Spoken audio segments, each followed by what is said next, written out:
আনন্দে ধনে গাওতানি অচিকে নাই যাবে এ মত মোরা জানাই মানে অপ্রাপ্ত বয়স্ক মদ্যপান করি নিজের বহুমূল্য জীবন সে অপ্রাপ্ত বয়স্ক নষ্ট ভ্রষ্ট করি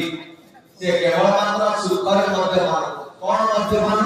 না অহংকার রূপক মদ্যপান সে করি নিজের অপভ্রংশ জীবন সে নির্বাহ যে প্রকৃত মনুষ্য জীবন লক্ষ্য মনুষ্য কাহিনী সে আসছে কথা সে জানি অপারগ সে অকাল মানে কাল উপরে পড়ি তার বিরো দিন মন হচ্ছে না সময় অতিক্রম করিবার লাগিও সে চাও কেবেলে যে তার মানে মহৎ উদ্দেশ্য মনুষ্য জন্ম